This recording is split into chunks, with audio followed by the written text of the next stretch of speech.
తెలంగాణలో అధికార ప్రతిపక్ష నేతల మధ్య మాటల తూటాలు పేలుతున్నాయి. సవాళ్లు ప్రతి సవాళ్లతో రాష్ట్ర రాజకీయాలు రసవత్తరంగా మారాయి. దమ్ముంటే పార్లమెంటు ఎన్నికల్లో బీఆర్ఎస్ ఒక్క సీటున గెలుచుకోవాలంటూ సవాల్ విసిరారు సీఎం రేవంత్ రెడ్డి. ఆయన వ్యాఖ్యలపై ఘాటుగా స్పందించిన బీఆర్ఎస్ వర్కింగ్ ప్రెసిడెంట్ కేటీఆర్ మల్కాజిగిరిలో పోటీకి సిద్ధమా అంటూ ప్రతి సవాల్ విసిరారు.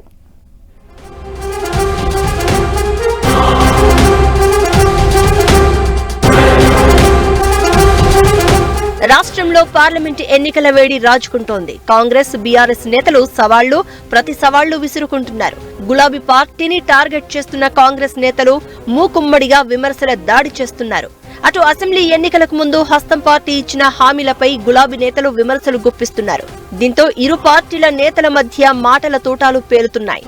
ఈ క్రమంలోనే కాంగ్రెస్ హామీలపై విమర్శలు గుప్పిస్తున్న బీఆర్ఎస్ పై తీవ్ర స్థాయిలో విరుచుకుపడ్డారు సీఎం రేవంత్ రెడ్డి. రాష్ట్రంలో గులాబీ పార్టీ పని అయిపోయిందన్న ఆయన వచ్చే పార్లమెంటు ఎన్నికల్లో గులాబీ పార్టీకి ఒక్క సీటు కూడా దక్కదన్నారు. ఈ విషయంలో కేసీఆర్ అయినా కేటీఆర్ అయినా ముందుకు రావాలంటూ చేవెళ్ల సభ వేదికగా సవాల్ విసిరారు రేవంత్ రెడ్డి. ఆ సొల్లు వాగుడు వాగే కేటీఆర్ కి సవాలు విసురుతున్నా. బిడ్డ ఇవాళ నేనే ముఖ్యమంత్రి, నేనే పిసిసి ప్రెసిడెంట్ను. రేపు రాబోయే పార్లమెంట్ ఎన్నికల్లో నేను సవాలు విసురుతున్నా.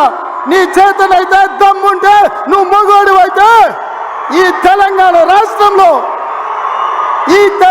రాష్ట్రంలో బిడ్డ ఒక్క సీటు గెలిచి చూపించు. నీ అయ్యా నువ్వు వస్తావో, నీ అయ్య వస్తాడో మా కార్యకర్తలు చూసుకుంటారు బిడ్డ. ఈ వ్యాఖ్యలపై బీఆర్ఎస్ వర్కింగ్ ప్రెసిడెంట్ కేటీఆర్ సైతం ఘాటుగానే స్పందించారు. సీఎం స్థాయిలో ఉన్న వ్యక్తి ఇష్టం వచ్చినట్లు మాట్లాడడం సరికాదన్న ఆయన ఒక్కసారి ఎన్నికల్లో గెలిచి ఆడ మగ మాటలు మాట్లాడడం ఎందుకు అన్నారు. హామీల అమలు విషయంలో తాము కూడా అలాంటి వ్యాఖ్యలు చేయొచ్చంటూ మండిపడ్డారు కేటీఆర్. రేవంత్ రెడ్డి గారు, మీరు ఇవాళ అధికారంలో ఉన్నారు, ప్రభుత్వంలో ఉన్నారు, ముఖ్యమంత్రిగా ఉన్నారు. ముందుగా మీరు మీ భాష మార్చుకుంటే మంచిది. ఎందుకంటే గెలవడానికి ఆడ మగ అనే తేడా ఉండదు.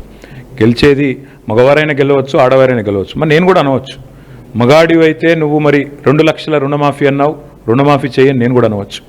మగాడివైతే రైతు భరోసా స్టార్ట్ చేయి, 70 లక్షల రైతుల ఖాతాల్లో డబ్బులేయని నేను కూడా అడగవచ్చు.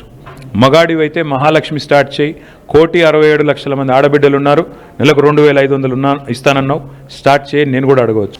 అంతేకాదు, రేవంత్ రెడ్డి విసిరిన సవాల్ను స్వీకరిస్తున్నాను అని ప్రకటించారు కేటీఆర్.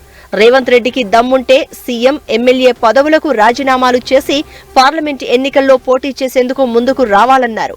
సిట్టింగ్ సీటైన మల్కాజ్గిరిలో ఇద్దరం పోటీ చేసి ఎవరి సత్తా ఏంటో తేల్చుకుందామంటూ ప్రతి సవాలు విసిరారు కేటీఆర్. తన శక్తి సామర్థ్యాలు తాను ఎక్కువ ఊహించుకుని ఇవాళ మాట్లాడుతున్న రేవంత్ రెడ్డి గారికి ఒక్క సీటైనా గెలవము అనే మాట మాట్లాడావు కదా. నీకు నిజంగానే దమ్ముంటే రేవంత్ రెడ్డి గారు, నేను సవాల్ చేస్తా ఉన్నా, నేను నా సిరిసిల్ల ఎమ్మెల్యే పదవికి రాజీనామా చేసి వస్తా. నువ్వు నీ ముఖ్యమంత్రి పదవికి, కొడంగల్ ఎమ్మెల్యే పదవికి రాజీనామా చేసిరా. నీ సిట్టింగ్ సీటు మల్కాజ్గిరిలో ఇద్దరం కొట్లాడదాం. ఆ ఒక్క సీట్లోనే తేల్చుకుందాం. ఈ రాష్ట్రం అంతా అత్తలాకుత్తలం చేయాల్సిన అవసరం లేదు. ఆ ఒక్క సీట్లోనే నేను వస్తాను మా పార్టీ తరపున, నీ తరపున నువ్వు రా, నీ కాంగ్రెస్ పార్టీ తరపున. అక్కడ తప్పకుండా తేల్చుకుందాం. ఇప్పటికే నీటి పంచాయతీతో కాంగ్రెస్ బీఆర్ఎస్ మధ్య వాగ్యుద్ధం కొనసాగుతూ ఉండగా తాజాగా సవాళ్లతో రాజకీయం మరింత రసవత్తరంగా మారింది. మరి కేటీఆర్ ప్రతి సవాలుకు సీఎం రేవంత్ రెడ్డి ఎలా స్పందిస్తారన్నది వేచి చూడాల్సిందే.